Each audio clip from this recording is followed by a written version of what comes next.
inch by inch, play by play, till we're finished. Welcome to the Gridiron Breakdown. We don't have a real name for it? Well, that'll give you media guys something to come up with.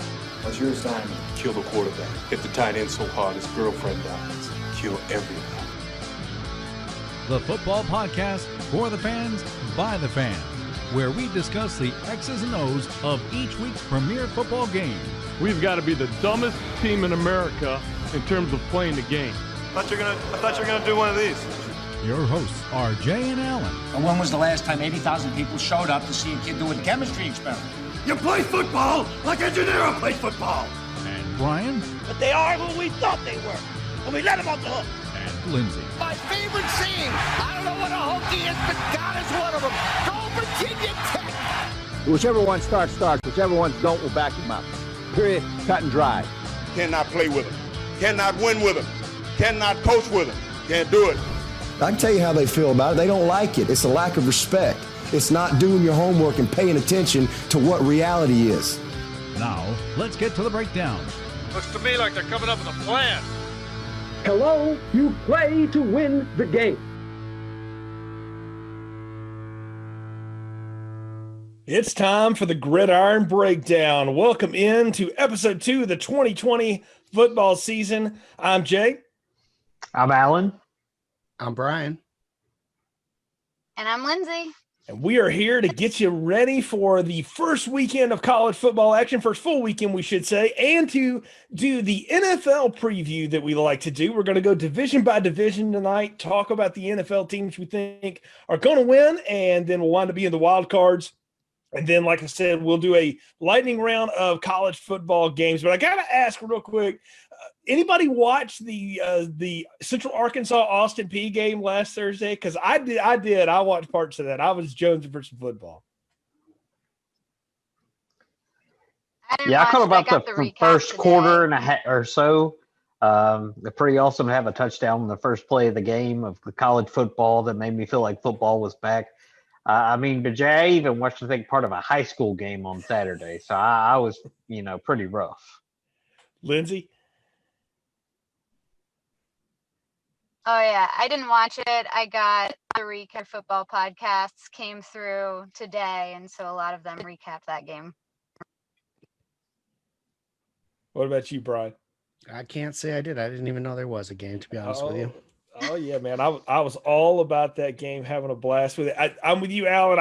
I crossed my fingers and sent our buddy, Gridiron Breakdown alumnus Josh Hathaway, a quick text that said, well, I know you're happy because they ran a triple option play the first play and scored 65 yards out. So, from like the funkiest formation too. Go look the play up. It's like the flex bone, but he's in the shotgun. I don't know what was going on with what Austin Peay was into, but it worked. But they didn't win the game. Central Arkansas won that one. But yeah, lots of football news out there. But like I said, we're going to start this week with the NFL. And one of the things before we get to our division previews, the NFL has expanded their playoffs this year. They're going to add in an extra wild card. So now you're going to have 3 wild card games, wild card weekend. Only the number 1 seeds will get the bye. So the 7 plays the 2, the 6 plays the 3, and the 5 plays the 4. What do y'all make of that?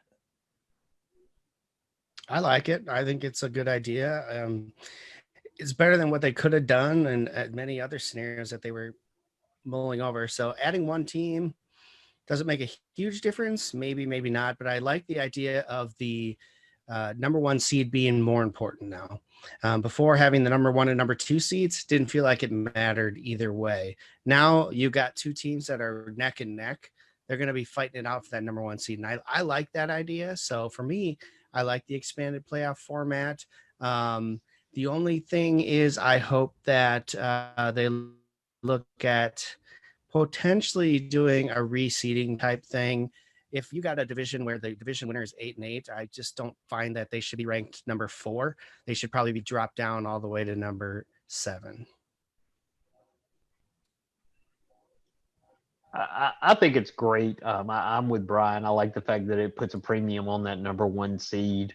And I think the reason why they did it is we've seen for a couple of years, you've had some 8-8 or some 7-9-10s win a division get in, where some maybe more worthy teams that would have, maybe had 9 or 10 wins were left out because they weren't the wild card winner. So I think this alleviates that. I think reseeding is something they could look at, but I think this fixes a few problems, and I'm sure it's going to make the NFL more money by having more playoff games.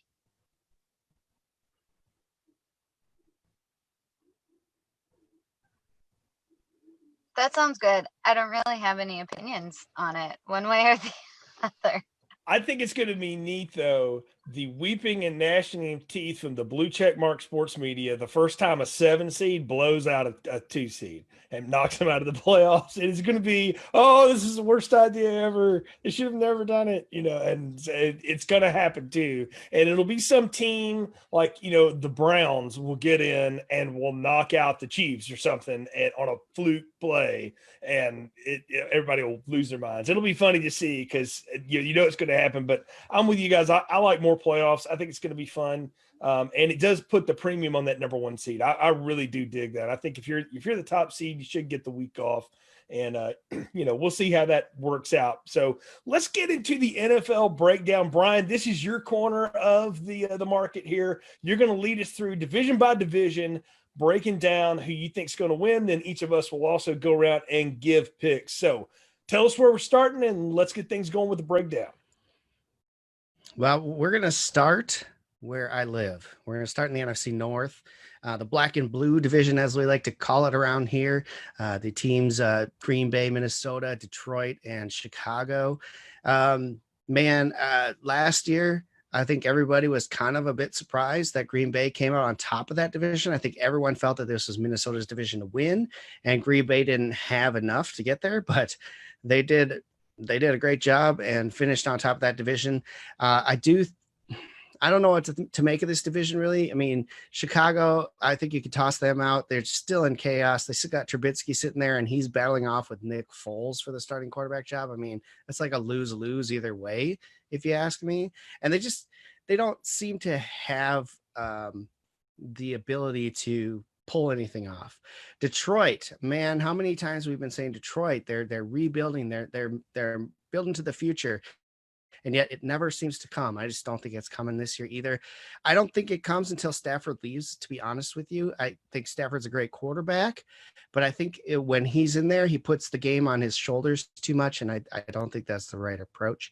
And so then you come down to Minnesota and Green Bay. With Aaron Rodgers on your squad, you should probably win this division 9 times out of 10. But I got to go with my hometown squad, and I got to pick the Vikings in this one, especially after they picked up that defensive end. And I can't pronounce his name, so I'm not even going to try. But they picked him up from the Jaguars in a trade, and I think that gives them 2 good pass rushing options from both sides. I think that's going to be a big thing for them. And even though they're young in the cornerback position and the backfield, I think they're going to be okay, and they still have weapons in the offense to do anything as long as Kirk Cousins can get the ball into the hands of his receivers.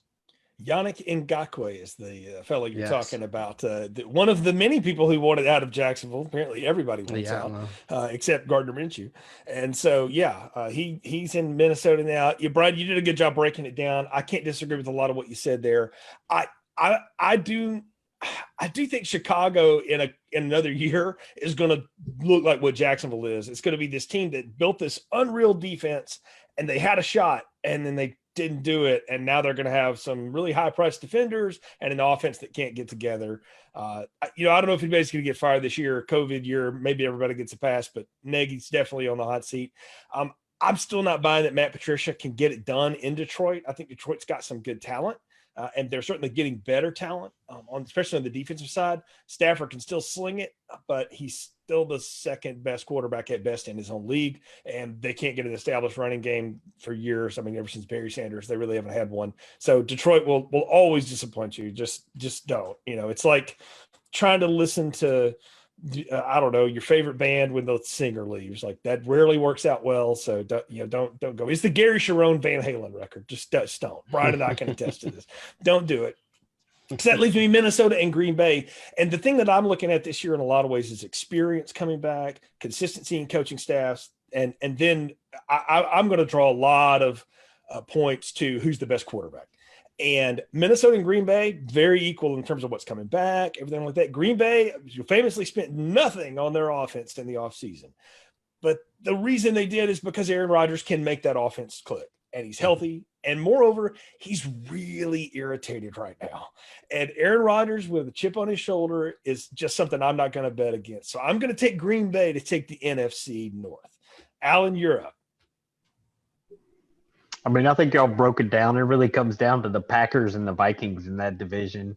The Packers have yet to actually win a game at that new monstrosity they built in Minneapolis. I don't think they'll win one this year. I mean, the Packers kind of caught lightning in a bottle last year. The defense played really well. The running game played really well. And Kirk Cousins kind of choked it in an inopportune time at Lambeau. I hate the Vikings, Jay. It's well documented. I think the Vikings are going to win the division because I think 12's ego is just too big. I think this whole Jordan Love situation, that thing is just going to spiral out of control. The Packers are kind of stuck with Rodgers due to just the massive salary cap hit. I think it'll be very close. I think both teams probably make the playoffs, but I'll say Minnesota wins 10 games. The Packers win 9, and I'll give Minnesota the division. All right, Lindsey, round us up. I'm muting in my car. I think it's split. Jay, I'm with you. I'm calling the Packers for this game. Aaron Rodgers is the main reason, but their offensive line is really solid. And even though I feel like Green Bay and the Vikings are neck and neck, I think that the Vikings trade of Diggs is going to hurt them, and their green defense is going to keep them from taking the first spot.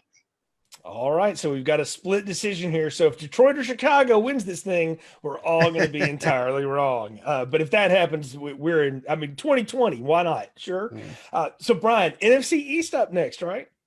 NFC East is next. Now this one's interesting because in my mind, I thought this was Philly's division to win. I still don't buy Dallas as a good team. I don't care what people want to say about Dak Prescott. I don't think he's proven anything yet on that team. Their offensive line is getting older. They're still good, but I don't know. But Philadelphia just lost 2/5 of their offensive line, including their left tackle. That's huge. And so I have to pick the Cowboys here because I have no faith in Washington. I don't even know who's going to start for Washington. I don't know if you've heard, but Alex Smith is back. You got Haskins there. Has he really proven anything?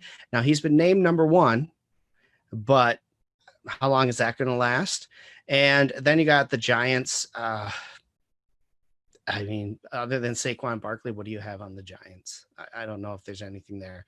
So I have to begrudgingly pick the Cowboys, who is my least favorite NFL team ever because of that injury in the injuries to Philadelphia's O-line. I think that hurts them a lot. You make a good point there. And just going from back to front, I think Washington's got the longest road back of anyone. And yes, they've named Haskins the starter. Alex Smith coming back is just like a great thing to see, but I don't know that he's really going to have much of an impact other than on the sidelines and in the locker room. Haskins doesn't have a lot of great things to work with. The line's bad. The defense is awful. Washington's out of the picture. And so then I've got to look at the other 3 teams. I think the Giants are still rebuilding. I think they're going to take a step forward. I think Joe Judge is a good move for them, but new coaching staff, new things. It's hard to try to do in an offseason. I do think Danny Dimes is good, but him and Saquon have got to get on the same page. They're a year or 2 away, a couple of drafts away still from getting stuff done. So I'm in the same boat. It's a 2-team race again. It's Philadelphia and Dallas. And Dallas they've just been smart about everything that they've done in the offseason with their acquisitions, with sewing up players, even though they hadn't got Dak sewn up long-term. They're working on that. They've got the nucleus of the team there to get it done. They got a great line. Their defense is improving. But consistency in coaching staff is going to matter. And I know, Mike McCarthy's an experienced guy or whatever, but I do think that's going to be a change, even though some of the coordinators are staying the same. I think that's going to be a change for Dallas, and not having that consistency to me is enough of a reason to think we're going to have a dogfight to the end. And I'm going to take Doug Peterson and his experienced staff to be able to pull together enough and sew together an offensive line enough. I mean, they did a couple of years ago and won a Super Bowl with one. I think it's like a 10-6, 9-7 kind of thing, 9-7, 8-8 kind of thing. I think that those two will beat each other up and lose to other teams outside of their division, and then be distanced from New York and Washington enough. So I'm going to pick Philadelphia to win just by a hair. Alan? Yeah, I mean, I think Dallas and Philadelphia are the two odds-on favorites. I think this division is not going to be really good. Guys, I have a lot of experience with Mike McCarthy, and yes, he does have a Super Bowl ring. That was also maybe the greatest playoff run by one quarterback ever, and Charles Woodson. But I just don't trust McCarthy. Dallas has got some internal issues in that locker room with all the political things going on. I don't know if they really trust Jerry Jones. There's some issues there. I think I go with the experience, like you said, with the coaching staff in Philadelphia, Carson Wentz. I know they're moving around that offensive line. They got a lot of moving pieces.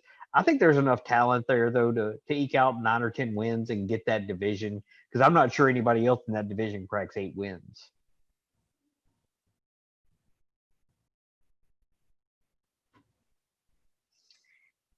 I'm on the Cowboys side.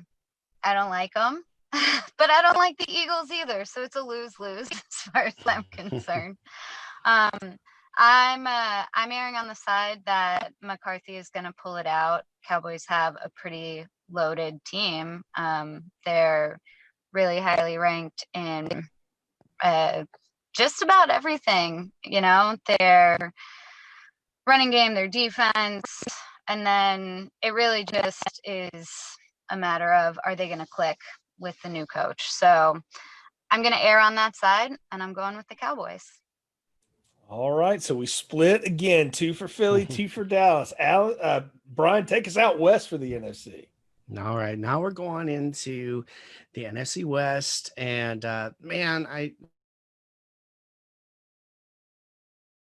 is interesting because by all means, the Rams, they came out on fire for a couple years. And then last year, they just kind of, I don't know how else to say it. They just went downhill. San Francisco comes back after just an amazing season, getting into the Super Bowl. Jimmy G is back. Maybe he'll stay healthy all season. Who knows? But they've proven they can win without him if he doesn't. So I don't think that's a detriment to them. I can't see anyone winning this but San Francisco. So I have to go with San Francisco here. I just think they are the team right now in that division, whereas a couple of years ago it was the Rams. Now it's San Francisco. I can't pick anyone else there. Look, you're absolutely right about San Francisco being, just moments away from a Super Bowl. They really got it taken away from them by a hot team. You talk about a hot quarterback and a hot team, what Patrick Mahomes did, and we'll get to him in a bit. But San Francisco is a power team. They're going to pound you. They're going to line up and beat you. Jimmy G is going to be smart with the ball. They've got young receivers for him to work with. Got a great tight end, George Kittle. Got loaded defense. All of that there. But I want to tell you something. The Super Bowl hangover for the loser is a very real thing. Mm-hmm. And just go ask our friends in Atlanta what that feels like.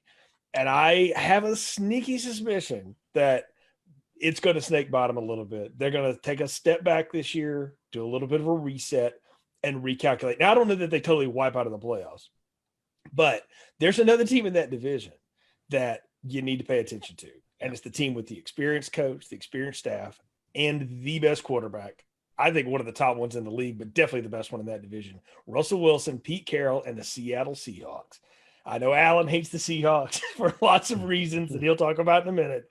But I am telling you, I think Seattle and Russell Wilson are not only going to win that division, I'll put my cards on the table now. I think they're the number 1 seed in the NFC this year. That team, now they still lack the pass rush. Maybe they can get Jadeveon Clowney to come back for a year, maybe not, but they're loaded defensive back-wise. They're strong enough up front, and moreover, Russell Wilson and that line have gotten better. They've got good running back depth. They can get things done. They're exciting and tough team to get out. I like Seattle to take the NFC West, and I don't think the Rams are going to be in this thing at all. I really think they're totally resetting themselves. and kind of falling back. And I just don't think they're there. And I think the Cardinals are going to be a surprising team this year. Don't sleep on what they're doing and the improvements they made. I just think they're still a year and a draft away from maybe breaking that playoffs. But if I had to rank them, I'd tell you I think Arizona finishes in front of the Rams. But I'm taking Seattle in the NFC West. So Alan, go ahead and tell me how much you hate Seattle. I do hate Seattle. There are many reasons, and this podcast is not long enough for me to list them all. Jay, you stole my thunder, man. I really thought the Super Bowl hangover is going to affect San Francisco. I mean, you look at Atlanta, you look at what happened to Carolina. I mean, you just look through the last 20 years of the NFL and you see that losing that Super Bowl just makes it hard to get motivated and put in the work you need to get back to that level. Seattle is an experienced team. They have an excellent quarterback. They got good young receivers. And you talk about that running back depth. That was something they didn't have last year. They couldn't keep a running back healthy. They were signing guys off the street to play. If they can keep those guys healthy, I think they're good enough to win that division. I don't know that they're the number one seed. I do think they can contend for it. But I like Seattle in that division. I like San Francisco to make the playoffs, Jay, and I agree with you. I think Arizona is going to be a fun team to watch this year. I think they're a little bit away, and they may lose some games by being young and doing some stupid things, but they should be very entertaining, especially offensively, to watch. For sure. All right, Lindsey, what do you think? I'm with the 49ers. Now Jimmy Garoppolo looks healthy, ready to play. Offensive line looks good. Might have a curveball with Debo still being out with an injured foot. They're still up in the air, I guess. He's saying he'll be back sooner. Other sources are saying he'll be back in October. Who knows? But I think if Shanahan can keep doing what he does and putting people where they're supposed to be at the right place at the right time, then he'll pull it out.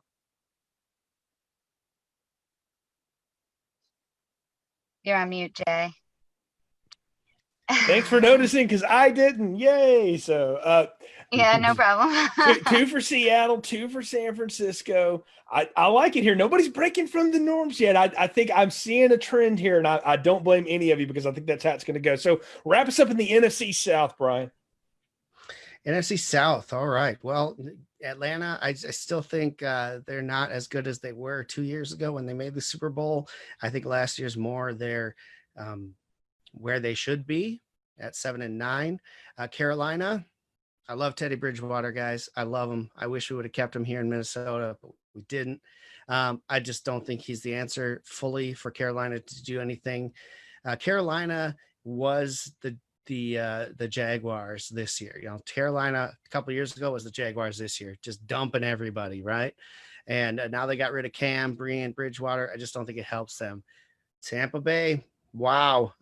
They made a huge splash in the offseason, but they picked up some guys who are getting up there, right? TB12, he may still have it with him, but Gronk, I hear, is getting a little tired pretty quickly without playing for a whole year. Don't know how good he is. That said, they still got 2 other tight ends that could just take over that game anyway. So TB12's there, and then you got the Saints. The Saints defying all odds. I mean, how old is Drew Brees now? 42, 41, something in there. And yet he goes 13-3 last year. And the only reason he's not in the Super Bowl is because Kyle Rudolph got a nice push off not called for him. I'll admit it. But I was happy as hell when that happened. I'll tell you that much. Either way, I hate the Saints. Not necessarily the Saints. I hate Sean Payton with a passion. He can, lose every playoff game he's in by a hair, and I will be happy for the rest of my life. But I'm picking the Saints here. Even with the Kamara news, I don't think it hurts them. And I think that Kamara plays week 1, no matter what happens. And I think the Saints have this division. All right, you've done a good job breaking it down. Look, I live here in Charlotte. It's all about tanking for Trevor here, guys. All right, Carolina didn't even draft anybody on the offensive side. They paid Christian McCaffrey a boatload of money so they can get a few years out of him. And, I mean, I don't blame him. The dude's electric. But they still don't have a line. So I feel bad for Teddy because I'm afraid that's going to end up being a rough day at the park because You can call Cam in New England and learn about that because they never had a line here. Receiver still a problem. So Carolina's they're resetting. We all know that. Matt Rule, first year too, no offseason really with the team. It's just too much. Tampa Bay. Yeah, I mean, again, stars galore, but do they still have it? And we're going to find out. I mean, I think Tom Brady can still play football at a high level. I think Bruce Arians is one of the best coaches in the league, no doubt. Can they get it done? I don't know. I'm not buying it. I really don't know that they can make it completely to win the division. I'm not putting them out of the playoffs yet, but I don't know that they can win the division. And then that leaves me Atlanta and New Orleans. And New Orleans is as loaded and stacked as a team you've got, except for one thing. And Drew Brees went 13-3 last year, but at the end of the year, he didn't look too good doing it. There's a little bit coming off the old fastball. I'm putting it on the table now. I think Drew Brees is washed. I think he's going to wash out before Tom Brady does. I don't think he's going to be able to keep it going. And I think there's going to be some holes in the New Orleans team that get exploited. And that leaves me with Atlanta. And y'all know I hate everything Atlanta sports. I always have. But that Falcons team that played the back 8 games last year, they could have won some playoff games if they could have got in there. They got that defense right, bringing Dante Fowler over from the Rams. They've got a legit pass rush. They've dumped the old parts of that team out. They've got Matt Ryan who can sling it.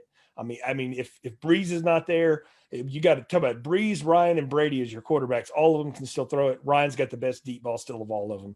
And he's got receivers galore. They've got a running game to go with it. And they got consistency in the coaching staff. I think it's a division where it goes back and forth a little bit through the year, but I like the Falcons to take the NFC South. So I'm putting Atlanta in my number 1 spot. Yeah, Jay, the back end of that Falcons defense is still awful, which is not good when you play in that division right now. I think that Breeze has fallen off, guys. I'm going to pick Tampa Bay to win the division. I like Mike Evans. I like having Gronk, even if he can only give me 30% of the snaps. You got OJ Howard, you got Chris Godwin. I mean, Brady's surprised to see that he can throw the ball to somebody further than 5 yards down the field. These guys are going to smoke secondaries in that division. Arians is a great quarterback. I think the weather is going to do something for Breeze's joints, getting out of that cold weather, getting that nice Tampa climate. I like the Bucs. I mean, I think they win 10 games, win the division. I think it's going to be an ugly division, but give me Tampa. All right. Okay, Lindsey.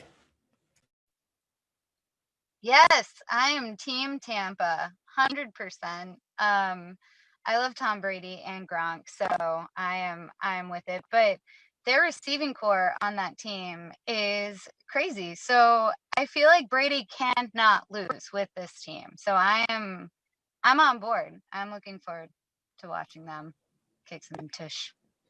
Guys, watch the NFC South receiving core. Mike Evans, Chris Godwin, Michael Thomas, Julio Jones, Calvin Ridley. That's an all-pro team just in one division. And then you throw in those 3 quarterbacks who can still sling it. And Teddy's no lunch meat. He's just got to be eaten alive because there's no one blocking for him. But yeah, there's some serious receiving talent there. So I like it. We got a little bit of difference here. I'm going Atlanta. Brian's got New Orleans, and Lindsey and Alan both going Tampa Bay. So that leaves what's left is just the wild cards, right? So Brian, let's get yours. Alan, we'll get yours, and mine and Lindsey's here.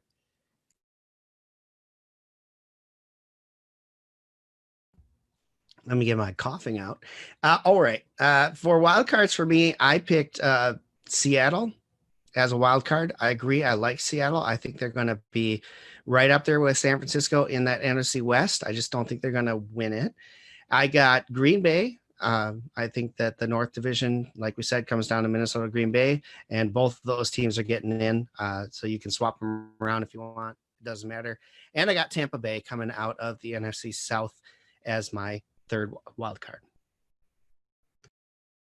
All right, I like it. I'm going to go Tampa Bay as well, coming in as a wild card. I don't know how I'm going to seed them out yet. I like Tampa Bay and Minnesota for sure.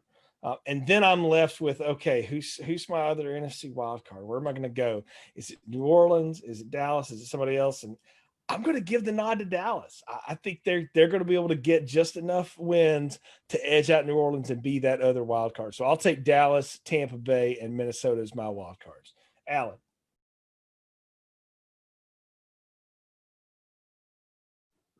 Well, I do think that San Francisco takes a step back and doesn't win the division. I like San Francisco to make it as a wild card. I think Green Bay will get enough to get in as a wild card as well, which comes down to the last. Now, this isn't my ranking order.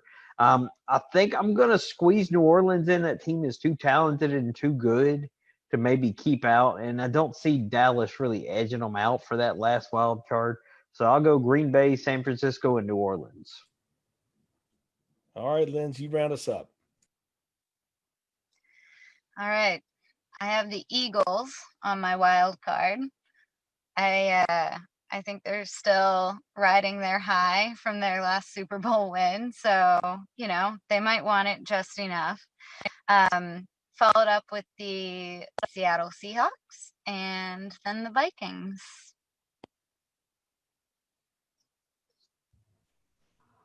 All right, Jay. We've got some differences.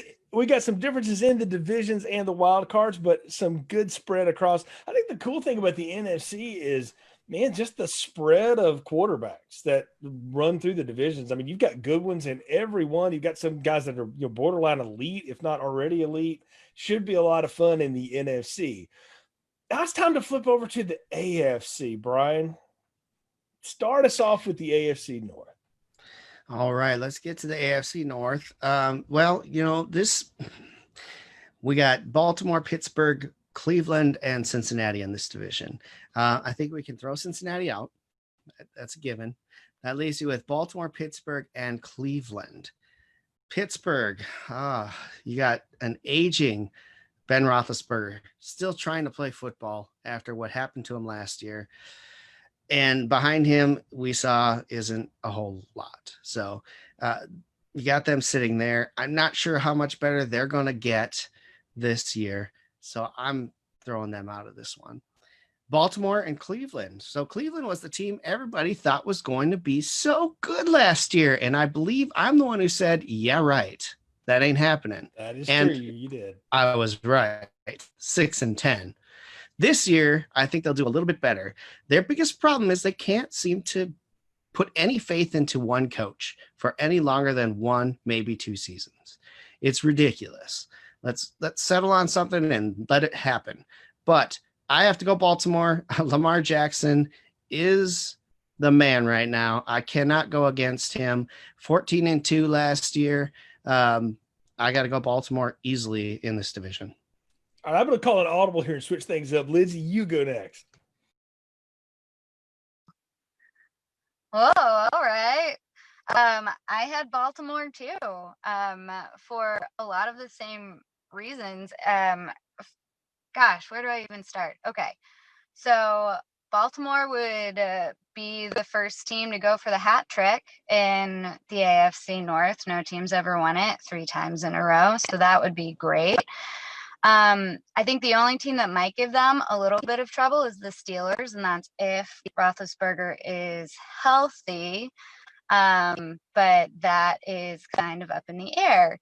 I mean, depending on who you ask.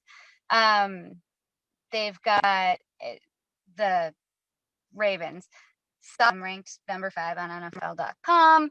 And again, Lamar Jackson is just a force. So Ravens. All right, Alan, what do you say? Well, I think the Ravens have taken advantage of kind of teams have gotten lighter and faster on defense to cover these multiple receiver formations and more of the spread that's gone to the NFL, and they've really gone back to a power running game, and they've really been able to take advantage of that. Lamar Jackson had a phenomenal season. Hollywood Brown came into his own. Mark Ingram, he's been in the league a long time, guys, for a running back, and he still got some tread on the tires. And here's the one thing. There's only one sure thing about what's going to happen in Cleveland, and somebody's going to be disappointed. So I'll take the Ravens. I'll take the Browns fans to gnash their teeth. It just hadn't been the same since Elway drove 99 yards. That's it. Outside of LeBron, what does that city have? Well, they got a good movie with Kevin Costner, but other than that, I'm with you. Look, I'm going to make it 4 for 4. It's a purple division. Baltimore ran into the buzzsaw that was my Tennessee Titans last year, but otherwise they would have made for a great AFC Championship game against Kansas City, which also Brian's Titans, I should say, which, Titans gave them a good game too. But look, Baltimore is built to pound you, but lest you think Lamar Jackson can't sling it, Just watch. I think he's going to open up and throw the ball a good bit more this year. That defense, though, is ferocious, and it is young, and it is mean. I think they are the class of that division all the way. Definitely going to be, an odds on to be the number 1 seed, perhaps, out of the AFC. I think they're going to be too much. Cincinnati, long way to go. Prayers to Joe Burrow and the not blocking that is going to be in front of him. He's going to learn what it's like to go from a loaded team to one that is absolutely unloaded in almost every possible way. And then you've got Pittsburgh, and, the way Allen hates Seattle, the way Brian hates Dallas, it's the way I feel about the Pittsburgh Steelers. Sorry, Matt Presto. I do not like the Steelers. I just don't go for Ben Roethlisberger. Now, I love Mike Tomlin. I think he's a class dude in spite of the fact of tripping somebody once. But I think he's a good dude. But I just don't like that organization right now. I think they've got too many holes to fill. And I think they've got a little bit of unrest, too, on the sidelines. They're going to fall apart. So I'm going Baltimore in the AFC North as well. So, Brian, take us to the AFC East. Oh, man, this ain't your mama's AFC East anymore, guys. This is wide open. The Patriots are not the Patriots they've been since 2002, 1? I don't even remember anymore. But here we go. The Patriots, sorry, guys, Cam Newton is not the answer in the old New England towns. I got to go with Buffalo here. I don't think there's any good options besides the Buffalo Bills in this division right now, which is saying something because I don't think that highly of their quarterback. I think he had a very good year last year, but I don't see it repeating. However, New England has lost what made them New England. I mean, that was Tom Brady. He won those games for them. It didn't matter who was playing with him. It was Tom Brady's show. He's no longer there. I don't see Edelman picking up the team. I don't see their core of running backs doing anything there. So I got to go the Bills, the Jets. Sorry, Sam Darnold, not happening. And the Dolphins, please. Even if especially if they start Tua, which they should not do, it's not going to be good for them. So this is Buffalo's division. So go Bills. Woo. All right, Lindsey. So I don't have an NFL team, but if I did, it would be the Patriots because I'm from New England, but they're trash right now. So no, absolutely not picking the Patriots. That being said, if anyone could pull out a win without a star player, I think Belichick could, but I am not a Cam Newton fan, and that is putting it so lightly. I haven't liked him since I drafted him on a fantasy league, and he lost everything for me. So he's out. So no Patriots for sure. I'm also with the Bills on this. I think their defense is ultimately, but they got the Diggs draft, so that's going to help. And they're, hang on, I lost my notes. Sorry, guys. Josh Allen, that's what I was going to say, is definitely going to be more confident this year. I think he's a little more seasoned. I think he's going to really grow in his role, and I think the team's going to get it done. All right, Alan.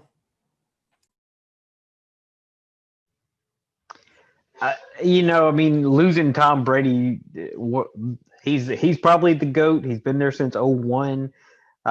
It's going to be tough to replace. They don't have a whole lot else on offense, but the biggest thing the Patriots lost is really losing Dante Hightower. And Belichick will be the first to tell you, he's a quarterback of that defense. He plays multiple positions. He drives that defense. He has opted out due to COVID. I think that really makes that defense take a step back. And that defense kept them in a lot of games last year. The Bills are nothing sexy on offense. They run the ball. They play really good defense. And Josh Allen, somehow he makes these weird runs. And it's the strangest thing to watch him run. It's like watching a newborn giraffe trying to learn how to walk. But he gets it done. They got Diggs. They got John Brown. They got some good young receivers. If, he's not overthrowing them by 27 yards, they might have something there. They got enough to win that division. The Dolphins are going to be awful. The Jets aren't going to be very good because they're the Jets, and they've only been good like 2 years out of my entire life. So I'm going to take the odds and say nobody circles the wagons like the Buffalo Bills.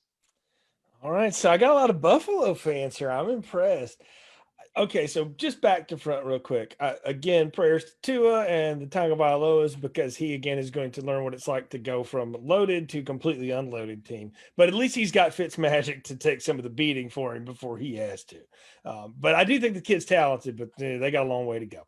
But I like Brian Flores. I think they're on the right track, but just still a long way to go.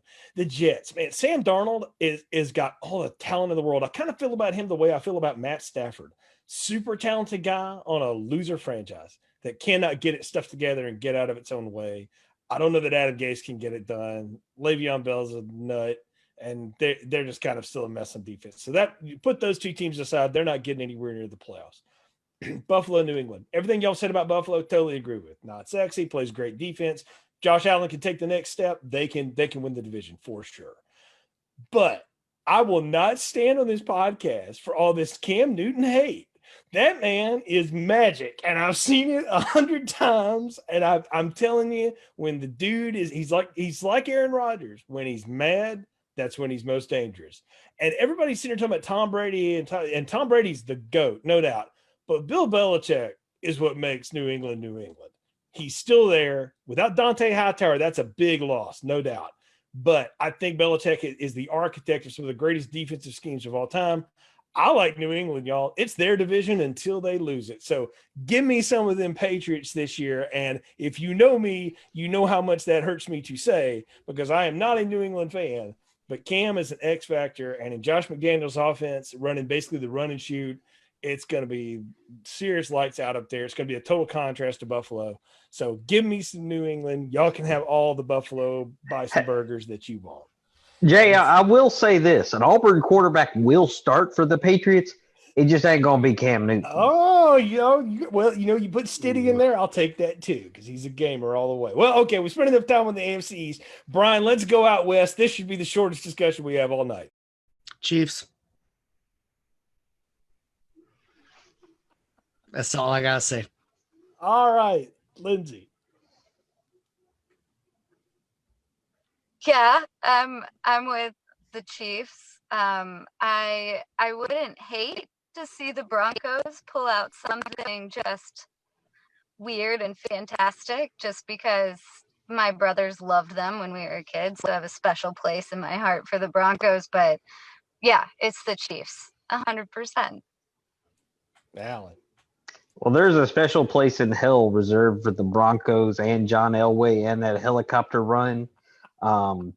The Broncos are going to be better this year, but nobody in that division's beating Kansas City. Patrick Mahomes is he's that good. He's got that good players around him, and nobody in that division's even close. Look, 18 out of 22 starters coming back.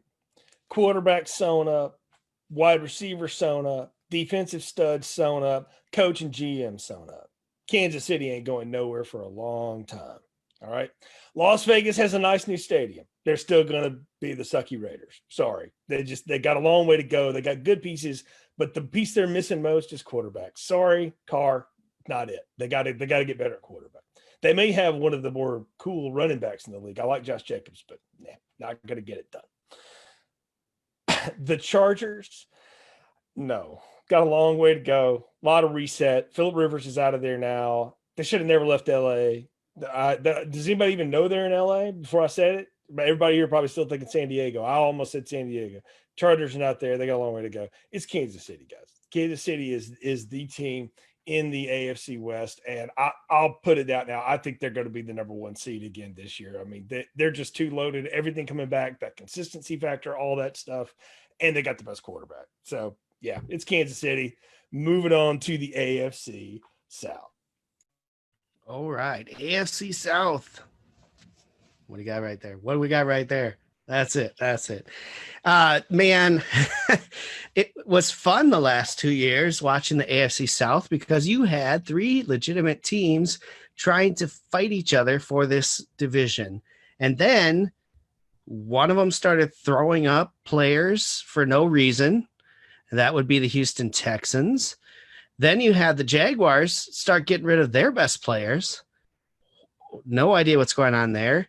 Can Indianapolis do anything? I doubt it. By default, I'm going with the Titans. I love Deshaun Watson, but Bill O'Brien is crippling his own team constantly. I can't put any faith in that Deshaun Watson can do it on his own. So I'm picking the Titans here. All right, Lindsey.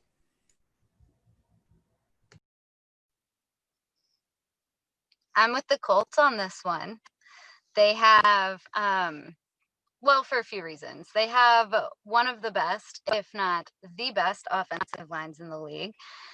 They have healthy receiving core, and they need both to carry Phillip Rivers across the finish line. But I think the Colts have it. I think the Titans will give them a run for their money. I think it's going to be neck and neck, Titans and Colts, but I'm going with Colts. All right, Alan. Yeah, so some days I wonder how Bill O'Brien actually still has a job in Houston. I mean, they really are wasting Deshaun Watson right now. He's shown he has all the talent in the world. That team just can't get it done. Jaguars are tanking apparently for Trevor and Dabo, from what I'm reading. They want to hire Dabo out of Clemson. The Colts are interesting, bringing in Phillips Rivers. Maybe he's that missing piece. But, guys, over the last 25 games, Derrick Henry has been a beast.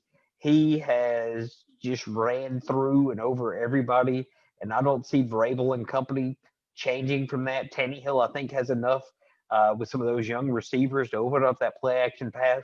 But when it comes down to it, when it comes to November and December, who wants to tackle DH? Nobody. Nobody wants to tackle that man in December. I like the Titans to win that division. We've talked about the Jags, and we can make fun of them all day because they are definitely tanking out, and Shad Khan may trade them all for the Young Bucks before it's all said and done here. We'll see. But, they're not going to be in this discussion at all. Houston is, again, a great quarterback saddled with a terrible front office. And Bill O'Brien's a good coach, but he's a terrible GM. And he's losing that team piece by piece. J.J. Watt's getting older. Doesn't have he's a 2-down player now, basically, or maybe a 1.5 down guy. He's still a great motivator and, by all accounts, good dude, but that only carries you so far when you stay injured and you can't get through a season. And it comes down to Indy and Tennessee again. Indy, absolutely, Lindsey, you're right. Best offensive line, maybe the best offensive line in the league. They got Marlon Mack, and they drafted Jonathan Taylor, who's a workhorse running back. I really think they've got the running game to go with Tennessee and be like San Francisco, Green Bay, some of these other teams that are running the ball now. They don't have elite receivers. They've got healthy receivers, but they don't have great ones. T.Y. Hilton's getting old. And Phillip Rivers, man, look, he will score you fantasy points out the yazoo, but he cannot win the big games. And that's a problem for me. Tennessee, they paid Ryan Tannehill, but they didn't overpay. All right. They got A.J. Brown on the outside, exciting young wide receiver, Corey Davis. They got a load of tight ends, and they've got that offensive line back. They lost Jack Conklin, but they drafted another great right tackle to go right with it. And Alan, you've hit it. Derrick Henry, number 22, is in the backfield. That dude's in the shape of his life and is a Tyrannosaurus Rex in a league where they don't have this anymore. And I think Tennessee's going to win. Now, the joke is going to be, can we finally win more than 9 games and win the division? That would be cool to win 10 or 11 and get it. But I think Tennessee's going to win this division, and I think it's going to be neck and neck between them and Indy all year. They'll probably trade, home and aways with each other. But I like Tennessee to get it done too. And so that leaves us time for wild cards. So, Brian, your 3 wild cards from the AFC. Man, this was painful. Aside from the top teams in this division or this conference, what the hell else is there? I mean, I looked up and down every division going, where are my wild cards? Do I want to go with the Cleveland Browns? No. Do I want to go with the New England Patriots? Yeah, I think I'll take them. I think they'll get in there, and I think they'll be a playoff team. Don't know that they'll do anything in the playoffs, but I think they'll get to the playoffs. So I'm picking New England as 1. I'm going to take the Las Vegas Raiders to get into the this year because the rest of the league sucks. So I think Gruden's going to have enough to get them into the playoffs, probably at 8-8, maybe if they're lucky, 9-7. And then for my third team, I got to go with the Colts. That's the only other team I think has any kind of chance here.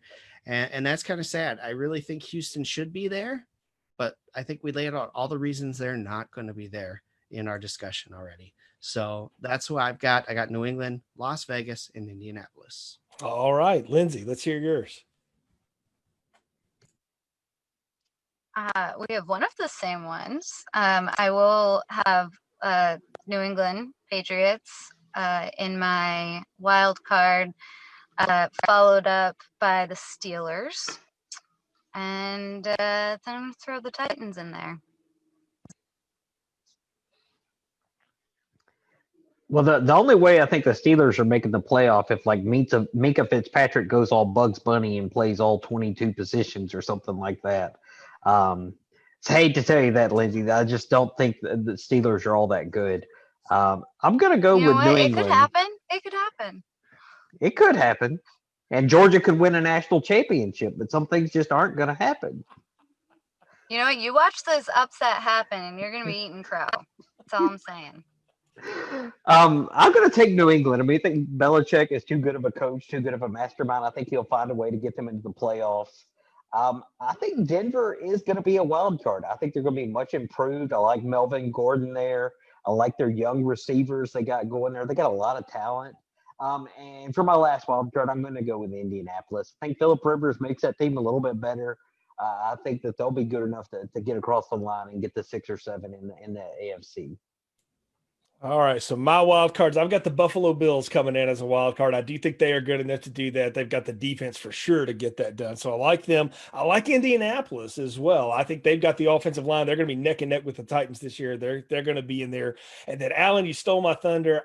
Give me some of the orange. Give me the Broncos as the 7th wild card. I will put them as my 7th seed. I think Drew Lock had really showed out last year. He's got good receivers. He's now got Jerry Jeudy, which is nothing but speed. Melvin Gordon's a good move there, and they're getting better on defense too.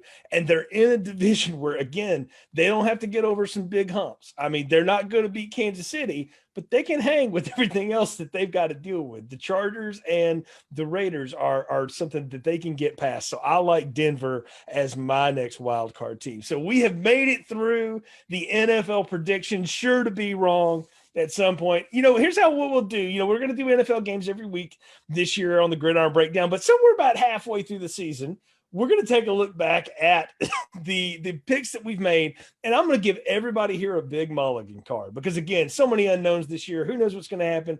You can reserve the right to change a couple of your picks if you want to along the way. Nothing is set in stone here on the breakdown. So that's the NFL talk. It's time to do the lightning round to talk about some college football because there's college football starting Thursday night and then going through on to Saturday and into Monday next week that we've got to talk about. And we're going to kick the first one off in Birmingham, Alabama. The Central Arkansas team that found a way to get it done last week goes on the road to take on UAB. Alan, UAB alumnus, tell us who's going to win this game. Guys, I got to go with the Blazers. I mean, I love what Bill Clark does. He has that team ready to play every week. They're going to play smash mouth football and go Blazers. All right, Lindsey. UAB. Central Arkansas just played. They're going to be tired. UAB's fresh. That's my take on it. I think that playing 2 games so soon together is gonna hurt them in the end. They're gonna be tired 4th quarter. Brian. Go Blazers. I love it. You guys are all picking the home team, but you forgot one thing. Experience matters this year. Yes, UAB is going to be fresh. They're also going to be incredibly young and rusty. Central Arkansas has had a week to work out the kinks. They've got enough depth. I'm taking Central Arkansas to go on the road. They come to the state of Alabama. They're going to pick up 2 wins before they leave it. I like Central Arkansas to get the win, so I'll go against the grain. We'll stay with teams from Alabama. South Alabama, the Jaguars, on the road to Hattiesburg, Mississippi, to take on the Southern Miss Golden Eagles. Guys, I got to tell you, the South has built a really cool program in a very short time there, but they got a long way to go. not having much of an offseason is going to hurt them. I like Southern Miss. I think that they're really going to challenge UAB in the CUSA this year. So give me the Golden Eagles to win this one. Quarterback Jack Abraham entering in his third year. That kind of experience matters in a first game. Give me Southern Miss. Lindsey, who you got? I've got South Alabama. I think their veteran quarterback is going to run all over inexperienced Southern Miss. All right, Brian. South Alabama, Southern Miss. I'll go with the home team and pick Southern Miss. All right, Alan, that rounds it up with you. You know a lot about these Southern Miss Golden Eagles, man. We both had to sweat them for several years as Auburn and Alabama fans. I mean, the Southern Miss has never been an easy out. I think they're probably gonna win their conference. I think they're the better team. I like South Alabama. They're a local team, so to speak, but they're just still not quite up to par with some of those teams, even in the CUSA, as Jay calls it. Gotta love the CUSA, that's for sure. So that's our Thursday games. That takes us to Saturday. We go to the land of Graceland, good barbecue and incredible music. Memphis hosts Arkansas State. Alan, you're the music guy. Let's start with you on this one. I'm the music guy. No, Brian's the music guy. I'm really tired. It's late at night. Brian, start us off. I've heard of Memphis, so I'm going to go with them. All right, Alan, you're up next. Well, Memphis took a huge hit this week, losing their all-everything running back, who's probably going to be a first-round draft pick if they still have running backs drafted in their first round. I still like Memphis. They're a better team. They got more talent. That's a good program that Norvell built before he left for FSU. I think Memphis will still keep rolling. They may not be, in the top 10, top 20 as they've been the past several years. They're still going to be a solid team this year. I think Memphis is going to be absolutely solid. I like them in this one. Arkansas State's going to run into a buzzsaw. Kenny Galloway's a big loss, yeah, no doubt, but Memphis has still got a heck of a run game. So, Lindsey, round us up. Yeah, I'm with Memphis too. They make big plays, and ASU has subpar defense. I think Memphis has it. We go out west to the land of Friday Night Lights next. SMU. Still somehow alive after all that incredible death penalty legislation years ago, taking on the Texas State. And no, we're not talking about the ones from Necessary Roughness. I'm going to put it out here right now, guys. Shane Buechele as a quarterback coming back leads a great offense. But did you know SMU's defense last year led the nation in sacks and tackles for loss? They've got all that defense back. SMU's going to roll Texas State in this one. Give me the Mustangs. Alan, what do you say? Well, I might be more likely to pick the Texas State Armadillos in this game. But I think SMU's the better team. I think Texas State, while they've got a good transfer quarterback, I don't think they got a whole lot else. And SMU, they've really come back. They've really made strides forward over the last 3 or 4 years. And I think that they're a force to be reckoned with in their conference. And I don't think they'll have any problem in this game. All right, Lindsey, who you got? Jay, as a matter of fact, I did know that. And I chose SMU because of their pass rush and historically how well they've done. So I think SMU has got it. All right, Brian, what do you say? I picked SMU as well, so I was really excited when Alan did. So yes, SMU. See, Brian knows that Alan always wins the picks thing. Lindsey, it's your chance to try to dethrone the king because I can't beat him anymore. That's for sure. We go next back on our side. We're going to Lindsey's home state for this first one, or current state she's living in here for this first one. So, Linz, Eastern Kentucky's at Marshall. Who you got? First of all, I live in neither of those states, nor have I ever. But I guess Virginia and West Virginia are kind of close. I call them the same. So. I have Marshall winning. They are breaking in a new QB, but their offensive line should be pretty good. Marshall's a pretty solid team most years. They're pretty consistent. So I'm going to go with Marshall. All right, Brian, what do you say? I'm going with the alma mater of my man, Randy Moss, and I'm going with Marshall as well. Awesome. Alan, what do you got? Marshall's just a better team on paper. I don't think Eastern Kentucky's really got a whole lot to give it to them. They're going to be playing, at elevation there in Huntington, West Virginia. I think that'll be a tough game for them, but I like Marshall to win. You're all right. It is West Virginia. I did mess up the geography, but the thing I didn't mess up was Marshall's head coach. His name is Doc Holliday. I ain't ever picking against somebody that cool. Marshall's going to win. They're going to win big. I like this next one because this one's close and near and dear to my heart. Middle Tennessee, a team I've kept up with through the years, having worked at Troy and things like that, on the road to take on the Army Black Knights. Check out, y'all, Army lost their entire schedule, and in about 6 weeks, they put together 12 games, including 8 home games somehow.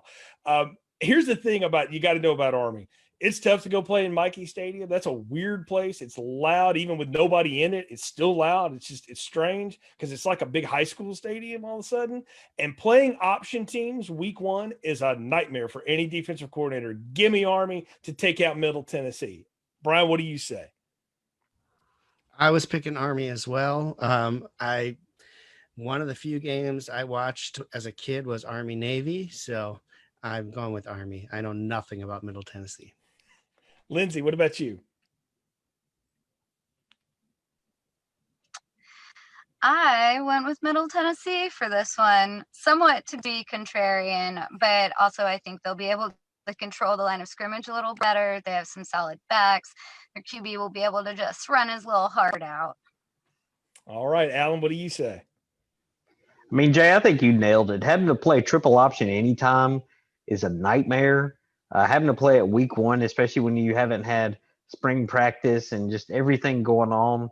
Army is one of the most disciplined teams you'll ever see, probably because they're made up of cadets. They run that triple option to perfection. I think they're going to give Middle Tennessee State a nightmare and just bleed the clock and win it something like 28-7.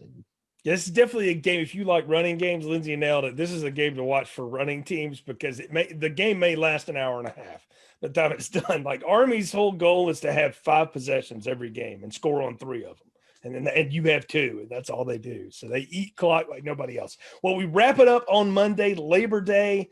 By the other half of that duo, Brian, Navy is hosting BYU in a season opening game, another one that got put together after schedules all went awash.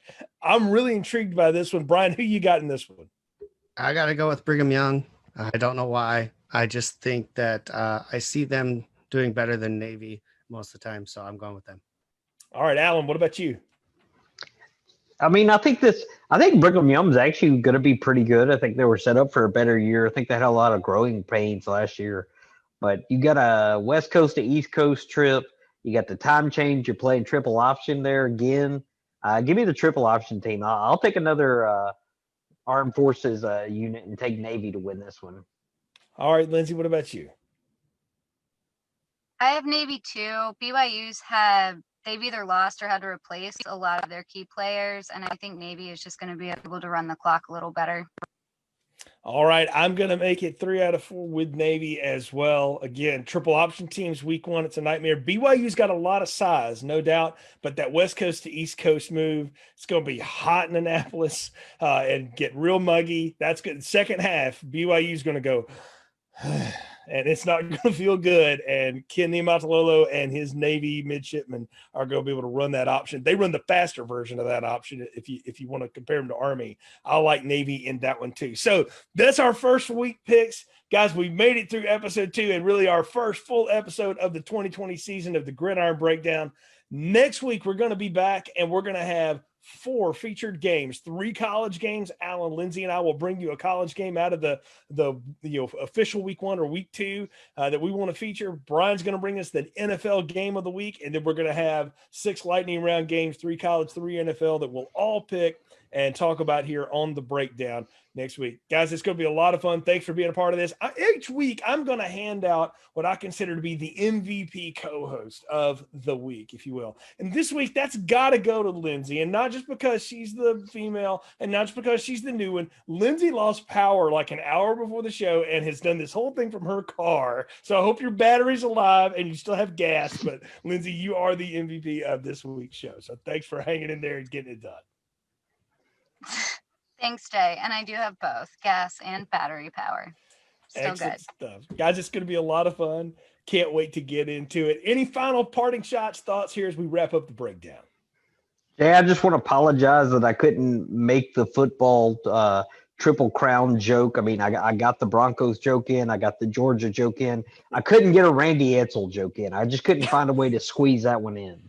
Yeah, because they are not playing. But yeah, I'm sure he's somehow or another still earning a bonus from that. So that I got it in for you there. Well, folks, of course, go to thegridironbreakdown.com. You can find all the places to listen to this podcast. Or if you want to watch it, follow us on Facebook. That's where we'll be live each week. Or you can go search for us on YouTube to see the video version of the show. Share it with other people on your socials. We appreciate the support. So for Alan, Brian, and Lindsey, I'm Jay. Thank you for listening to the Gridiron Breakdown. Thank you for listening to the Gridiron Breakdown. Playoffs? Don't talk about playoffs. You kidding me? I just hope we can win a game. Follow us on our website, thegridironbreakdown.com, or on Facebook. We do things around here my way. You understand that? You're going to be stuck in spring all your life, boy. I don't want your life. Tune in next week for more analysis and opinion from our hosts. Now, y'all scared to ask another question? They're not going to keep him off the field tonight.